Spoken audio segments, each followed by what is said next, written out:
Even Democrats tonight, they're starting to come clean about Joe Biden's obvious cognitive struggles. Just take a look at this article from the AP about Congressman Mondaire Jones and the recent interaction that he had with President Sippy Cup. He said, quote, he told President Joe Biden that their party needed him more involved in passing voting legislation on the Hill. In response, he said, Biden just sort of stared at me, Jones said, describing an awkward silence that passed between the two. Now, the AP described this as, quote, a lackluster engagement. Let me translate that. Joe Biden is checked out. He's cognitively weak. He's weak physically. He's weak mentally. He's a cognitive mess. Even his own party is starting to admit the obvious. Still don't believe me? Just watch Sippy Cup and his remarks earlier today on gun control. Take a look. The blood of patriots, and all the stuff about how we're going to have to move against the government. Well, the tree of liberty is not water with the blood of patriots. What's happened is that there never been, if you wanted to think you need to have weapons to take on the government, you need F-15s and maybe some nuclear weapons. Police Chief Murray of the Police Chief Murphy, Paul of Baton Rouge, Louisiana. It means confirming my outstanding nominee to lead the the ATF, David Chipman. They'll tell you there's no possible justification for having 100 rounds in a magazine of a gun. Like I've said before, what do you think? The deer wearing Kevlar vest?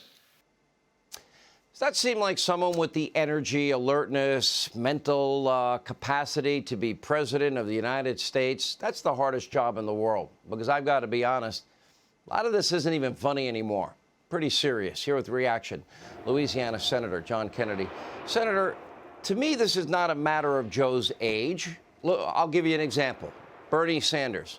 Bernie Sanders is as sharp as he was 20 years ago, pushing his radical socialism, communism, whatever he was pushing at the time. He has energy, he's alert, he's articulate, he has passion in what he does. You see the president every day. I'm playing these tapes every night. It's an obvious problem. It seems degenerative.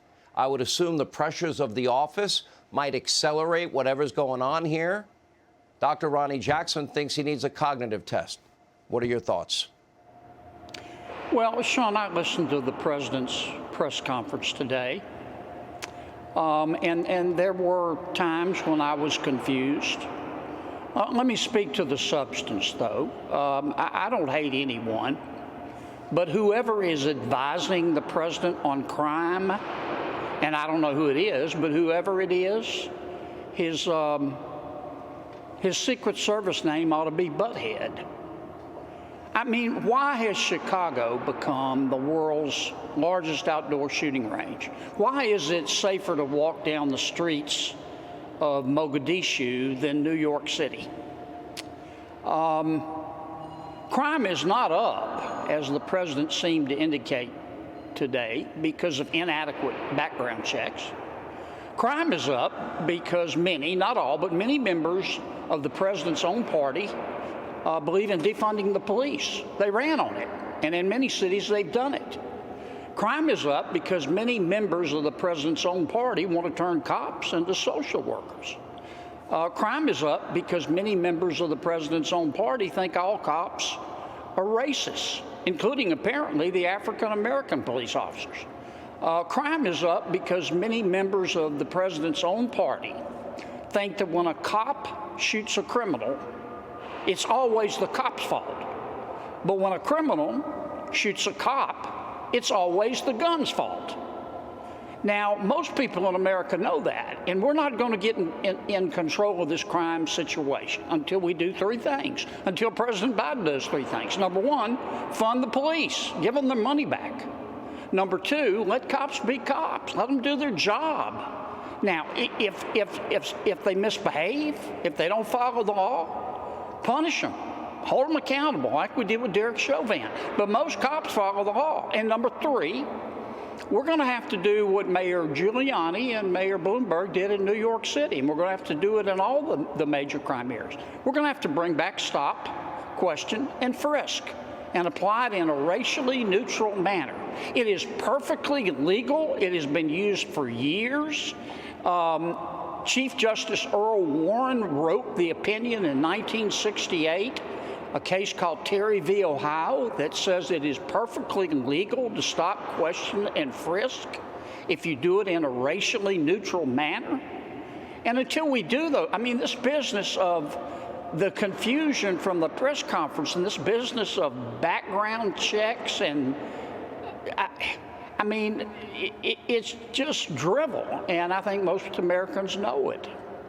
Let me ask, as you see crime in all of these cities, and you see, for example, we just had in New York an announcement that all the people that were involved in arson, all the people involved in looting, people we have videotapes of them committing these crimes, none of them are going to be prosecuted. You have defunding the police, you have dismantling the police, and you have no bail laws taking over in the country. I don't know, Senator. I'm just a simple guy. I'm just a little talk show host. I just don't see any of that ending well. I like to ask people the question, if we dismantle, defund the police, what are you going to do if, God forbid, somebody breaks into your home late at night? Senator, I'm pretty sure that you have a plan. I know I have my plan. I'm not going to be counting on other people to protect me in my life, but most people don't have a plan. And many people aren't capable of even following up on a plan if they did have one. Well, how can I put this? You remember how you felt? You remember how people panicked when they couldn't find toilet paper? Imagine how they're going to feel when they can't find a cop. And that's where we're headed here. This attitude among many, not all, but many of my Democratic colleagues, that we can have order without justice, that we can have order without law enforcement, is nonsense. I don't know where it came from. Unfortunately, I don't know why, but there are people in this world. They're not mixed up. They're not confused. They're not sick. It's not a question of whether their mama or daddy loved them enough. They're just antisocial. And society's got to be protected, and we've got to have cops to do it. I can't say it any more simply.